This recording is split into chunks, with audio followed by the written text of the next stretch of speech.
Hey guys, Buckskin Dave here. Sorry, it's been a couple days. We had a little bazaar at our neighborhood store, and everybody brought down. There's a lot of people in this area that do crafts, and I mean, really nice stuff. And so we had a little display down there, and people come in and eat and look at all the crafts of all the different folks in the community here. So that's where I was for 2 days, but I'm back at it again. I went ahead, but in between, I did a little bit of work on this knife here, and I finished it out. Right now, I'm just putting some varnish on the handle. That's curly maple, really curled out nice. So I'm going to get this one. Now, don't worry, okay? We got 3 more knives to do, so I will pick up on the next knife where we left off on this one. I just want to put this right on here right now. And it's been so cold, man, it takes a long time to warm up the shop. I think last night, what was it? Last night wasn't so bad. It was like 4 when I went to bed. The night before, I remember correctly, I think it was 0. And then we had one night that was a couple degrees below 0. And so the shop is really, I can't really come in here. I got to start keep my fire going all night and then come in and stoke it up. So it's kind of warm enough to come in here and use stuff like this wood finish here. So anyway, I'm almost got this on here. I'm going to let it soak in a second. Then I'm going to show you what I got, put it off to dry, and we'll start on the next knife. I'll probably end up putting 2 coats on this. Remember I'm making curly maple handles. That curly maple holds up really good for handles, and it's pretty. So, okay, so I got one coat in there now.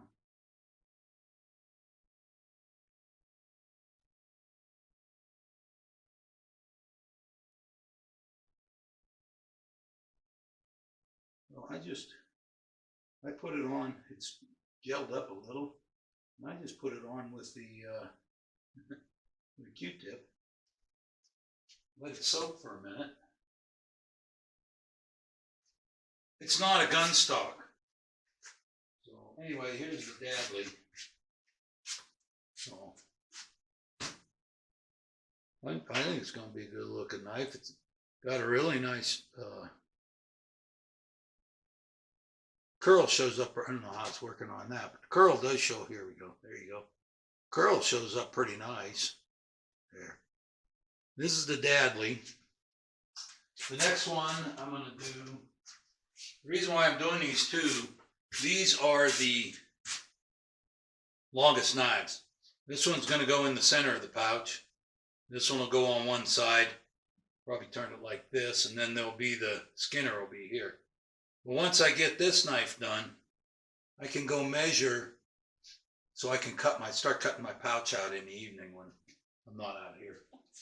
So, anyway, I'm going to let this, put this somewhere and let it dry. Put it right here for right now. Anyway, so what I'm doing now is I've marked my wood. I'm going to get them trimmed up. A lot of you guys, might have been wondering why I wasn't using my belt sander when I built this, and I didn't. I didn't use a belt sander at all. I used a file, sandpaper, and chipper to shape the piece of wood. What I hate about a belt sander, this knife is sharp, okay? And even if it wasn't, it's pointy. And if you're working with a rasp or a file or sandpaper, if you're pretty careful, you can keep from cutting yourself. But if it catches on your belt sander over there or something and flings it, man, it could stick it in your hand. So, when you're making a blade, you kind of have to do that. But with the wood, it's really easy to work with, so that's how I work with it. That's why I was doing that. Anyway, so I'm going to go ahead and cut out these deals, and I'm going to get it up to where I was the last time you were here, and we'll start working and put these dots in. Be right after the mill. I'll finish the handle up to the mill, I think, and then we'll go on from there. So stand by, get some coffee. I will be back soon.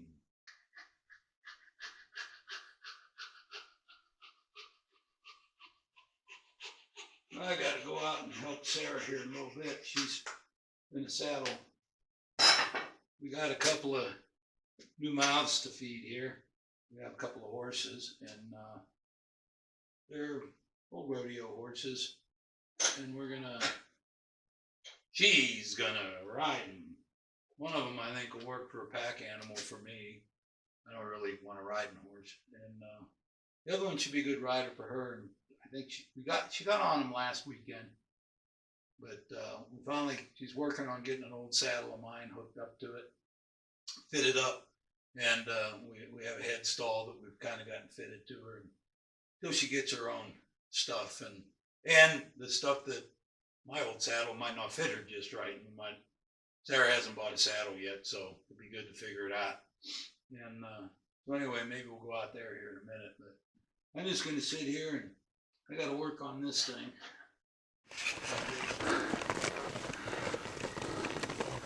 Sara and Scarlet are getting used to each other. Hey, come on around here.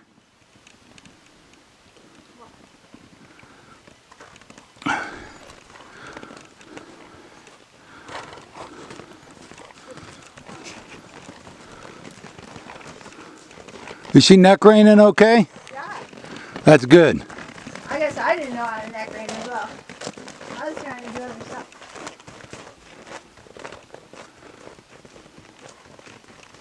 Good girl. Good girl.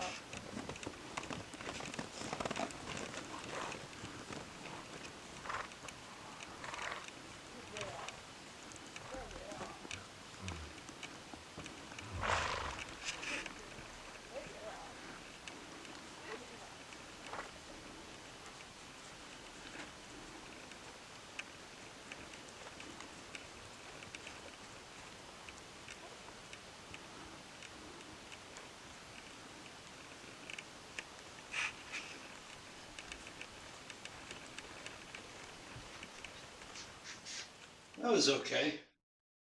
That horse is going to get along real well.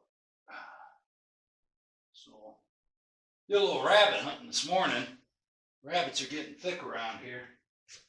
I'm going to shoot the ones around here as pests, and then as the winter goes on, I've been noticing some other places where there's quite a few rabbits running around. I think the ones I got here are kind of small. They're like yearlings. I got one parent. Some of them are so small, it takes a lot to get anything out of them. Okay. So anyway, we're about where we were yesterday. The rivets. So when you countersink these, the rivets are going to be too long when you buy them. They should be too long. If they're too short, they're not going to work. So you can file them down, but you got to remember the rivet cannot be any longer than the base of the rivet on the other side. And if anything, a little short. So I go ahead and I put a little dab of epoxy on each inside piece of wood. And this one has been tamped down. Sometimes you'll have to put this in the vise. That's what I'll have to do usually. It would be nice if I had one of these things made, but I don't. And then you tamp them down until they go as far as they. I just had it here. There it is. It's hiding. So then you tamp these down so that they're touching.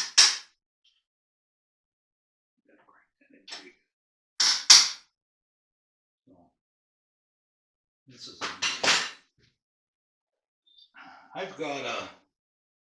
Just got to find it. I've got a deal I can put in the vise. It's a square piece of metal with this sticking out of.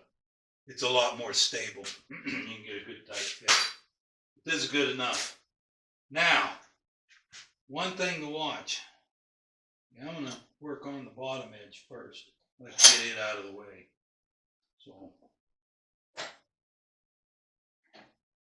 So I put that in there.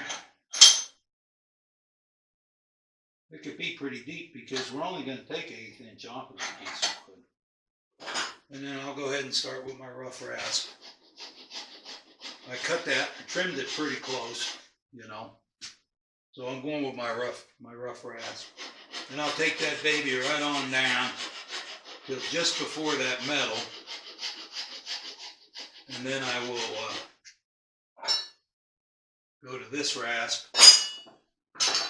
right on down to, I have another finer file. And I'll take them all down, then I'll go all the way around, and then I'll start shaping. Do that in a minute. So let me go ahead and cut this all the way around, get it mostly even, and I'll come back and we'll start shaping the edges. So I got the two sides down, or top and bottom, whatever you want to call them. And I go all the way down until I just start hitting the metal with the all wood rasp, you know. And when I just start hitting the metal, then I get a file. This one's either sex, metal or wood, and I get them even.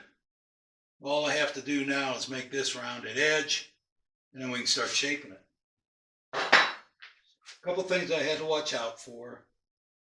See, I got it rounded here. And here's one problem. See how it's like that? Okay, that's what I gotta watch out for that. It's just the way I was sitting in the vise, but all I gotta do is buff that down, but you want to get all that kind of straight before, I'd like to get it straight before I start shaping it. And, you know, you can get away with putting this in here, but man, you gotta know, you have to always know where that is.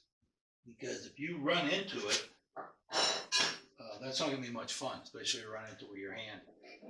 So all I gotta do is straighten this up, and then start shaping it. Then I want to start shaping the sides. There we go. Yeah, that's easy to do, but it's just as easy for me to watch out for it. Sometimes I forget. There we go. That's going to be better. With that, but then what we really have to do before we really get is thin this down. So the way I do that, again, being careful of that blade, is get that in my vise. Figure about where you think it's. I like to get as much of it in this vise as I can, but sometimes you can't. There we go. So let's take it down to the rivets next.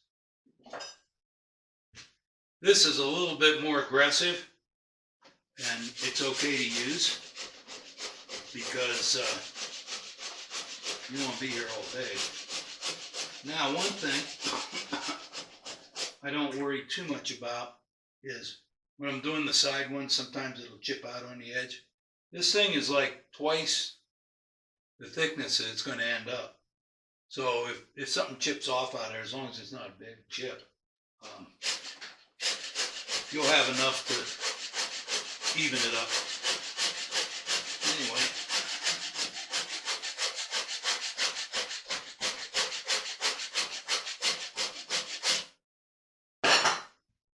Yeah. So anyway, I'm making a mess here, and that's part of the whole idea. Now, remember how that one edge was crooked? Here's what I have to watch out for. See, what I end up doing is this, and that's what makes that crooked. So, on this one, I want it to be perfectly flat across there. So I have to be careful with that. There we go. I'll get these down, and we'll get the, okay. So now what we have here is the roughed in, squared off version of what it's going to end up. You can see this one's going to have a little bit bigger handle. It's a bigger knife. This is a 6-inch Russell Butcher. So I'm going to go ahead, and this has been by the fire all day. I'm going to go ahead and put another coat of oil on that, put that by the fire. I'm going to set this down in this vise. One of the best ways I like to put them in there for the night, like so. You can't jab you when you come around the corner. And put a coat on this, and then that's it for tonight. So we'll come back in the morning and continue working on that. That's all I have for you today. Buckskin Dave is here, and until next time, bye-bye.